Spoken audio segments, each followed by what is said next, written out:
बड़ी लड़ाई, बड़ी चर्चा पिछड़ों की लोग करते हैं। 69,000 शिक्षक भर्ती, बड़ी चर्चा कर रहे थे हमारे उप मुख्यमंत्री जी। 69,000 शिक्षक भर्ती में, ये मैं नहीं कह रहा हूं, राष्ट्रीय पिछड़ा वर्ग आयोग की रिपोर्ट है कि 27% आरक्षण पिछड़ों का, 22.5% आरक्षण दलितों का लूटा गया, उनका आरक्षण लूटा गया। ये हमारे डिप्टी सीएम महोदय को नहीं दिखाई देगा, इस नाते नहीं दिखाई देगा। जिस दिन उस पर सवाल उठा देंगे उसी दिन उनका बोरिया बिस्तर भी उठ जाएगा भारतीय जनता पार्टी से। पिछड़ों के नाम पे वोट देना लेना अलग बात है, लेकिन उनके अधिकार की जब चर्चा करने की बात आती है तो कोई बोलता नहीं है। मैं आज सदन में 5 साल से कह रहा हूं, ये 6वां साल शुरू हो गया, लेकिन इस पे संज्ञान में लोग बात नहीं ले पा रहे हैं और बात बड़ी चर्चा होती है। दिव्यांगजन का पेंशन बढ़ा, अरे जेकरे पहले आंख हो, नाक हो, हाथ हो, गोड़ हो, नकुला हो, ओके 1,000 दे रहे हो तो अच्छी बात है। जेकरे पहले ना हाथ बा, ना मुंह बा, ना नकुला बा, ना गोड़ बा, वो के 1,000। अरे कम से कम इसको 2,000 तक करो दिव्यांगों को। ये कौन सा बराबरी का बात करते हैं। और रही साथी कानून व्यवस्था का, कहा जाए, किसी शायर ने लिखा है, खाता न बही जवन भाजपा कहे वह सही। कानून व्यवस्था ठीक करने की जिम्मेदारी पुलिस प्रशासन, और मैंने सुना और सुनूंगा भी, माननीय मुख्यमंत्री जी को भी सुनूंगा, डिप्टी सीएम साहब को सुना और हमारे तमाम साथियों की भी बात को सुना। आज कोई भी व्यक्ति सदन में पुलिस के कल्याण के लिए कोई बात नहीं। आज किसी भी उत्तर प्रदेश के किसी थाने में साइकिल नहीं है, लेकिन 300 रुपया साइकिल अलाउंस दी जाती है, जबकि मोटरसाइकिल है। और मोटरसाइकिल एक दिन में कम से कम 100 रुपया लीटर पेट्रोल हो गया तो कम से कम 3,000 रुपया बनता है महीने का।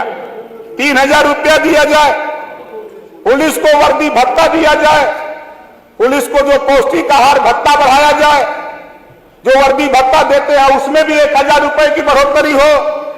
पूरा करिए जनपद माननीय सदस्य, पूरा करिए। माननीय अधिष्ठाता महोदय, अगर आप कह रहे हैं तो नहीं बोलूंगा।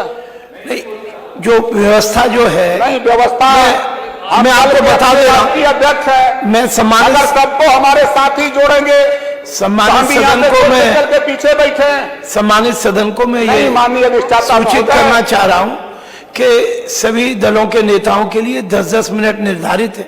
आपसे अनुरोध है, कृपया। तो 8 मिनट हुआ, घड़िया हम देख ही रहे हैं। ये नहीं, इधर का इधर घड़िया का बना रही है तो रुक रुक के चल रही। आप 1-2 मिनट चल जा रही है, कभी बंद हो जा रही। आप नेता हैं, 1-2 मिनट में पूरा करिए सर। आज पुलिस विभाग को, उनको गृह जनपद के बगल जो मंडल है, मंडल में नियुक्ति करके उनको भी परिवार में आने जाने की व्यवस्था अगर बनाई जाती तो बेहतर होता। लेकिन आज कानून व्यवस्था को बड़ा ढिढोरा पिटाता है। भारत सरकार थानों पर पिछड़े, दलित, वंचित जाति पूछ करके गाली दिया जा रहा है।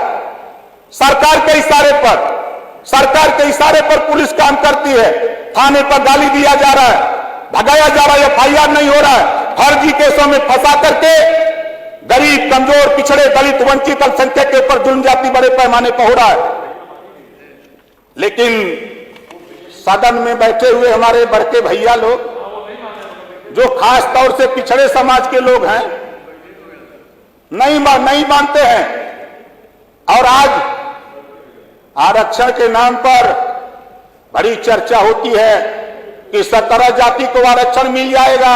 5 साल तो हम रहे सदन में, फिर 5 साल बीतेगा, लेकिन ये पिछड़े समाज के लोगों को आरक्षण देने के बजाय उनका हिस्सा लूटने का काम किया जा रहा है, उनका अधिकार लूटने का काम किया जा रहा है। माननीय सदस्य, अपनी बात पूरी करें।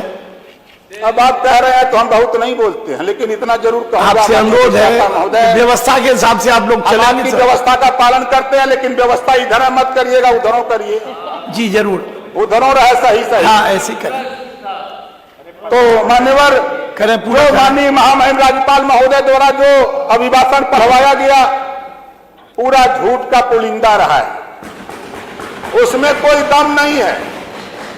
वो तो जो भी सरकार बना के देती है उसी को पढ़ा जाता है। जो सच्चाई है, पिछड़े दलित वंचित अल्पसंख्यक के ऊपर बड़े पैमाने पर जुल्म जाति अत्याचार हो रहा है, उनका हिस्सा लूटा जा रहा है। 17 जातियों को बेवकूफ बनाया जा रहा है, उनको आरक्षण देने के लिए सरकार भाग रही है, आरक्षण देने के नाम पे कतरा रही है।